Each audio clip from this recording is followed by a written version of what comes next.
भारतीय सेना और आशा महिला समूह ने ईद मनाई और गुरेज के सीमावर्ती गांव में ईदी बांटी। गुरेज में भारतीय सेना के निरंतर आउटरीच कार्यक्रम के हिस्से के रूप में आशा कौशल विकास केंद्र की 8 महिलाओं की एक टीम, जिसे भारतीय सेना और भारतीय सेना के कर्मियों द्वारा चलाया जा रहा है। इन्होंने शरणार्थी 1 और शरणार्थी 2 के सीमावर्ती गांव का दौरा किया। स्थानीय लोगों के साथ ईद मनाने और ईदी बांटने के लिए गुरेज सेक्टर नियंत्रण रेखा का दौरा किया।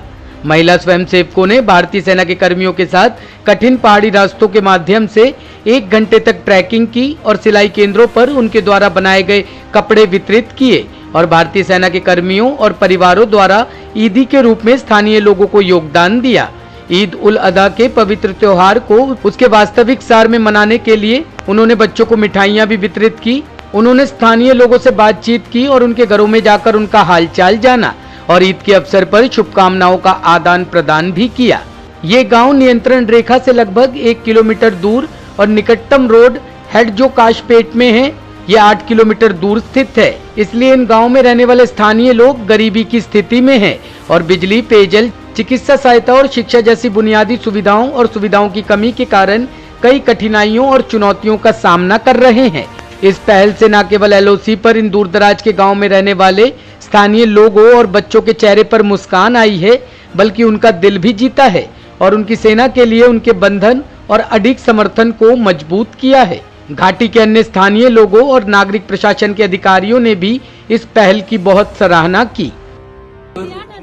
इंडियन आर्मी के बहुत शुक्रगुजार है। बसगई गांव में रफूजी फटसकन में यहाँ पर आए इंडियन आर्मी, इनके बहुत शुक्रगुजार है। इनके साथ थे सरपंच साहब, तो मिठाई वगैरह भी बांट दिया, कुछ कपड़े शपड़े बच्चों को भी दिया।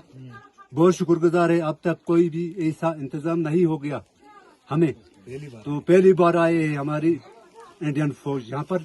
सरपंच साहब लेकर आया है। आइंदे के लिए हम की मांग कर रहे हैं। यहाँ सिलाई सेंटर 2 बेटियां है, यहाँ लड़की बेरोजगार है, वो सिलाई करके 10 साल हो गए इनको ट्रेनिंग की है सिलाई की। हमें सेंटर होना चाहिए, सिलाई सेंटर। उसके बाद इनको मशीनें होना चाहिए, तो हमारी फौज की तरफ से ये इमदाद होना चाहिए। बहुत शुक्रगुजार है हम इंडियन फौज की। आज आए इंडियन आर्मी यहाँ पर हमारे को, हमने इस्तेमाल करके उनको भेज दिया। मैं निसार अहमद लोन, सरपंच किलशई। आज हम कम से कम 14,500 फाइल की फुट पे यहाँ पे है बुसगई गांव में। हमने एक विजिट किया रफूजी फर्स्ट सेकंड और बुसगई। हमारे नई बस्ती तमाम से कुछ बच्चे आई हैं जो वहाँ पे सिलाई सेंटर चला रही हैं। उनके साथ एक मैडम भी और वो बच्चियाँ भी साथ में है। तो आज हम खुसूसन हमारे 2 दिन बाद हमारे एक ईद आने वाली है, जिसके मौके पे हम इन लोगों के साथ अपनी खुशियां बांटने के लिए यहाँ पे पहुंची। दावर गुरेज से बच्चे आए थे और यहाँ के सब लोग, बच्चे, बुजुर्ग वगैरह हमारे साथ शाना बशाना खड़े थे। इनकी भी डिमांड है कि इसी तरह जो बच्चा तमाम में सिलाई सेंटर वहाँ पे चला रही हैं, इस तरह यहाँ की लोगों की डिमांड है कि यहाँ पे एक ऐसा सेंटर होना चाहिए जिसके में यहाँ की बच्चियाँ भी सीखें और आगे जाके अपना जो उनका जो फ्यूचर है वो सही बन जाए। और मैं अपने इलाके की तरफ से इंडियन आर्मी का काफ़ी शुक्रगुजार हूँ, जिन लोगों ने नई बस्ती तमाम में एक सिलाई सेंटर चालू किया है। और इस एरियाज में रफूजी फर्स्ट सेकंड में हमारे कुछ सैटेलाइट्स जो, क्योंकि बिजली ना होने की वजह से यहाँ पे सैटेलाइट लोगों को दिए गए हैं। और इसी तरह यहाँ के लोगों की भी डिमांड है कि आर्मी को और भी यहाँ पे लाइट होने चाहिए, क्योंकि बिजली यहाँ पे नहीं है, रोड कनेक्टिविटी का प्रॉब्लम है। तो सबसे पहले मैं इन लोगों को एक आश्वासन दे दूंगा कि हम आगे जाके हमारे जो इसको मॉनिटरिंग करिए मैडम और हमारे सीओ साहब, उनसे मैं रिक्वेस्ट करूंगा कि इनको भी एक सिलाई सेंटर होना चाहिए। और हमारी जो नीचे तमाम से बच्चे आए हैं उनका और यहाँ के लोगों का भी हम पूरी तरफ से ताहे दिल से शुक्रिया अदा करते हैं। लोगों ने अच्छी रफूजी 2 का बाशिंदा हूँ, मोहम्मद सईद लोन। जहाँ जो तमाम से सिलाई सेंटर चलाने वाली लेडीज आई है, इनका शुक्रगुजार हूँ मैं, और आर्मी का भी शुक्रगुजार हूँ। यहाँ का जो सरपंच साहब है इसका भी हम शुक्रगुजार है, जो ईद के दिन उन्होंने बच्चों को मिठाई लेके और कुछ कपड़े लेके आए। तो ये प्रोग्राम और भी होना चाहिए कि हमारी ये गांव पर भी सिलाई का सेंटर होना चाहिए, कि यहाँ के जो लोग हैं वो चाहते हैं कि यहाँ के जो लेडीज़ है वो भी चाहते हैं कि हमारे को भी ये सिलाई सेंटर मिलना चाहिए। तो बस।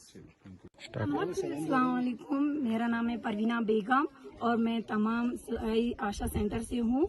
और ये है हमारी गर्ल्स जिन्होंने मतलब वहाँ पे ड्रेसेस बनाए हैं। तो हम आज रिफौजी गांव में आए हैं, तो यहाँ पे मतलब हम अपनी खुशियाँ बांटने आए हैं इनके साथ ईद की मिठाई लेकर। तो मैं इंडियन आर्मी का शुक्रगुजार करती हूँ और सरपंच का भी कि वो हमें सपोर्ट कर रहे हैं। तो मैं यहाँ की बच्चियों को भी बोलूँगी, यहाँ की औरतों को भी बोलूँगी, आप भी हमारे साथ मिलजुल कर चले, हमारा सपोर्ट करें। अगर हमारी गर्ल्स हमारे साथ यहाँ तक पहुँच सकते हो तो आप सोचो आप कहाँ तक पहुँच सकते हो।